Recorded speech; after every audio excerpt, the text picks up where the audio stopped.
भारत और इजरायल का संबंध हमेशा से बहुत ही दोस्ती का संबंध रहा है।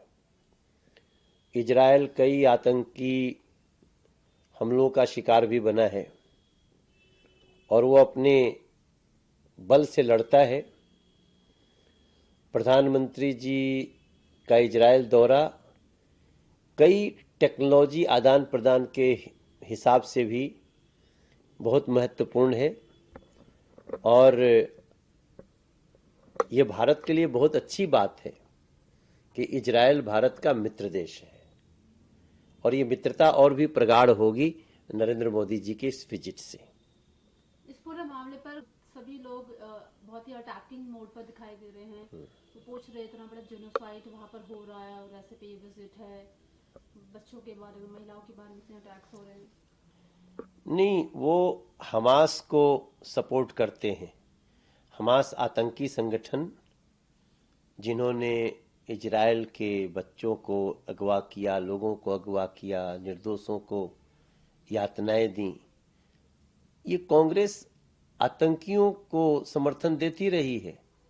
मगर भारत की सरकार आतंकियों के सख्त खिलाफ है और दुनिया में जहां भी आतंक है उसके खिलाफ भारत खड़ा रहेगा। आपको लगता है कि राहुल प्रियंका है ये कॉम्प्रोमाइज्ड है कहीं ना कहीं? 100%। आप सोचिए, थोड़े समय पहले इजरायल के उस भूभाग पे जहां हमास का हमला हुआ, पूरी दुनिया ने देखा और ये हमास के समर्थन में राहुल गांधी बात करते हैं, उनकी पार्टी बात कर रही है, क्योंकि ये कॉम्प्रोमाइज्ड हैं आतंकी सोच के लोगों के साथ। ये चाइना से, जो चाइना भारत के हितों के खिलाफ कदम उठाता है, उठाता था, आज तो फिर भी हमारे संबंध बेहतर हुए हैं। तो ये लोग हर उस व्यक्ति से कॉम्प्रोमाइज्ड हैं जो भारत का अहित करता है, जो भारत का विकास नहीं चाहता है। आज हमारे नेता पीयूष गोयल जी ने विधिवत प्रेस कॉन्फ्रेंस किया है। Congress, Rahul Gandhi, Sonia Gandhi ji, they all are compromised उन लोगों के साथ जो लोग भारत के हितों के विरुद्ध हैं। और अब ये बात लोगों को स्पष्ट समझ में आ रहा है। अच्छे बजट पे चर्चा न होने देना, राष्ट्रपति जी के अभिभाषण पे चर्चा न होने देना, नियम कानून न मानना, बाबा साहब भीमराव अंबेडकर के संविधान को तार तार कर देना, ये किसका एजेंडा हो सकता है? ये एजेंडा उनका है जो भारत विरोधी है और उन भारत विरोधियों की आवाज इस समय राहुल गांधी बन गए। अखिलेश जी आए थे वहां पे? नहीं।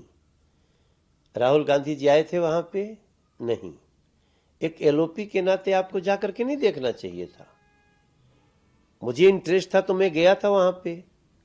और जब वहां गया ना, लोग मुझे रोक रोक के, अभी आपसे बात करने के बाद मैं इसको अभी डालूंगा, ट्वीट करूंगा, लोग हमें रोक रोक करके तारीफ करते नहीं थक रहे थे, फोटो खिंचा रहे थे मोदी के एक साथी के साथ, मनोज तिवारी के साथ।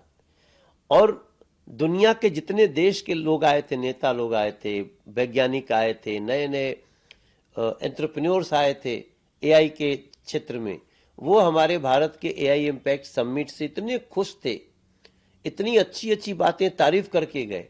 बस खाली बुरा किसको लग रहा है? राहुल गांधी को। बुरा किसको लग रहा है? विपक्ष को। अखिलेश जी तो खैर चलिए, फिर भी हम उनको मानते हैं। उन्होंने कहा ना कि कैसे हो गई, अब कार्रवाई हो रही है, अखिलेश जी सपोर्ट करेंगे। जो लोग भारत की प्रतिष्ठा को दागदार करने की कोशिश किए हैं, उनको बख्शा नहीं जाना चाहिए, चाहे वो देश के किसी भी कोने में हैं। उनको, उन गुंडों के साथ देश विरोधी हरकत के लिए कड़ी सजा होनी चाहिए। आज देश में जो भी समझदारी से समीक्षा करेगा तो एनडीए की, भारतीय जनता पार्टी की सारी नीतियां सबका साथ सबका विकास वाली है, देश को आगे बढ़ाने वाली है। अब विपक्ष को सिर्फ विरोध ही करना है, तो आप करते रहो, हम आपके विरोध में भी जो अच्छी बातें होंगी वो ले लेंगे।